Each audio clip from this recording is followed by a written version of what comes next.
Primary की पाठशाला में आप सभी का स्वागत है। आज हम कक्षा 5 की संस्कृत प्यूसम के सप्तदश पाठ यानी 17वें पाठ के अंतर्गत ईद महोत्सव नामक पाठ को पढ़ेंगे। तो आइए अब इस पाठ को पढ़कर इसका अर्थ समझते हैं। रहीमः करीम रेशमा च चंद्रम दृष्टुम इच्छन्ति। रहीम, करीम और रेशमा चांद देखना चाहते हैं। रेशमा भ्रातारौ ईद महोत्सव कदा भविष्यति। रेशमा कहती है, भाइयों ईद महोत्सव कब होगा। करीमा अद्य चंद्र से दर्शनम अभवत। करीम कहता है कि आज चांद का दर्शन हुआ। स्वः एव ईदस्य महोत्सव भविष्यति। कल ईद महोत्सव होगा। रहीमा सखे इमं निर्णयम कह अकरोत। रहीम कहता है कि मित्र इस निर्णय को किसने किया। करीमा मित्र इमं निर्णयम दिल्लीतः इमाम महोदय अकरोत।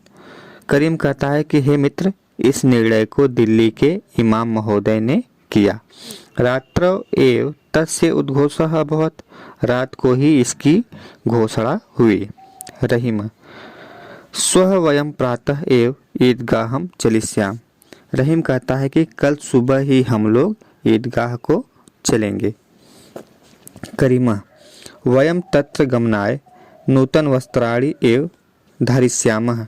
करीम कहता है कि हम लोग वहां जाने के लिए नए नए कपड़े पहनेंगे। रहीमा त्वा स्वः मम गृहम आगच्छतम। रहीम कहता है कि तुम दोनों लोग कल मेरे घर आ जाना। वयम इतः ईदगाहम चलिष्यामः। हम सब लोग यहाँ से ईदगाह चलेंगे। रेशमा भ्रातारो इतः पश्याम। रेशमा कहती है, भाइयों इधर देखिए। अस्मिन् उत्सवे सम्मेलितुं हिंदू सिख ईसाई धर्मावलंबिनः जना अपि सोत्साहम् आगच्छन्ति। अस्मिन् उत्सवे सम्मेलितुं, इस उत्सव में सम्मिलित होने के लिए हिंदू सिख ईसाई धर्मावलंबिनः जना अपि, हिंदू सिख ईसाई धर्म के लोग भी सोत्साहम आगच्छन्ति, उत्साह के साथ आते हैं। तेषां स्वागतम अस्माकं परमो धर्मः। उनका स्वागत करना हमारा परम धर्म है। रेशमा कहती है कि इस उत्सव में सम्मिलित होने के लिए हिंदू सिख ईसाई धर्म के लोग भी बहुत उत्साह के साथ आते हैं और उनका स्वागत करना हमारा परम धर्म है। ये पाठ खत्म हो गया। अब आइए इसका शब्दार्थ देखते हैं। द्रष्टुम यानी देखने के लिए। कदा मतलब कब। स्वः मतलब कल यानी आने वाला कल। इमम निर्णयम इस निर्णय को। उद्घोषा यानी घोषणा। आगच्छतम यानी तुम दोनों आओ। सम्मेलितुम भाग लेने के लिए।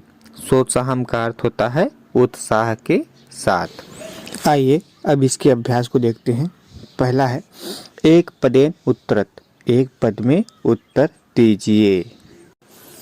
क वाला देखिए, कस्य दर्शनम अभवत। किसका दर्शन हुआ। तो इसका उत्तर हो जाएगा चंद्रस्य। चंद्रस्य दर्शनम अभवत। चांद का दर्शन हुआ। अगला देखिए, ईद महोत्सव कदा भविष्यति। ईद महोत्सव कब होगा। तो इसका उत्तर हो जाएगा स्वः। ईद महोत्सव स्व भविष्यति। ईद महोत्सव कल होगा। अस्य निर्णयम कह अकरोत। इस निर्णय को किसने किया। तो इसका उत्तर हो जाएगा दिल्लीतः इमाम महोदय। अस्य निर्णयस्य दिल्लीतः इमाम महोदय अकरोत। इस निर्णय को दिल्ली के इमाम महोदय ने किया। तत्र गमनाय कानि वस्त्राणि धरिष्याम। वहाँ जाने के लिए कैसे वस्त्र पहनते हैं। तो इसका उत्तर हो जाएगा नूतन वस्त्राणि। तत्र गमनाय नूतन वस्त्राणि धरिष्याम। वहाँ जाने के लिए नए नए कपड़े पहनेंगे। ठीक है बच्चों, तो ये पहले का हो गया। अब आइए दूसरा देखते हैं। उदाहरणानुसारम पदानि रचयत। उदाहरण के अनुसार पदों की रचना करिए। यथा जैसे पठति का पठिष्यति। ठीक है, तो इसको वर्तमान काल से भविष्य काल में बदलना है। तो पठति का पठिष्यति, तो भवति का भविष्यति, खादति का खादिष्यति, चलति का चलिष्यति, हसति का हसिष्यति। ठीक है, अब आइए तीसरा देखते हैं। वाक्यानि पूरयत, वाक्यों को पूरा कीजिए। कुछ लाइनें लिखी हैं, उसमें बीच में खाली स्थान है तो उसको हमें भरना है।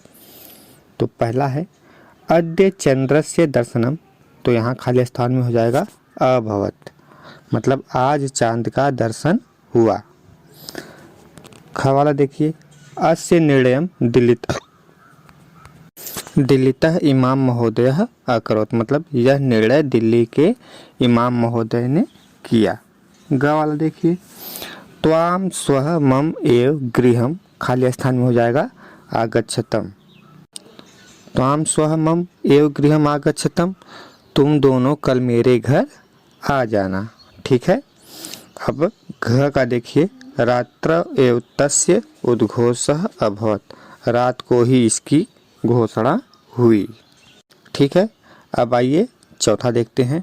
अव्यय पदानि मिलयत, अव्यय पदों को मिलाइए। एक तरफ संस्कृत में लिखा है और दूसरी तरफ उसका हिंदी अनुवाद है। तो देखिए इसको हमें मिलाना है। जैसे कदा का हो जाएगा कब, अद्य का आज, एव का मतलब होता है ही, स्वः माने कल, तत्र माने वहाँ, अपि माने भी। तो ये हमने पदों को भी मिला लिया। तो ये पूरा अभ्यास खत्म हुआ। आशा है आपको पसंद आया होगा और समझ में भी आया होगा। धन्यवाद।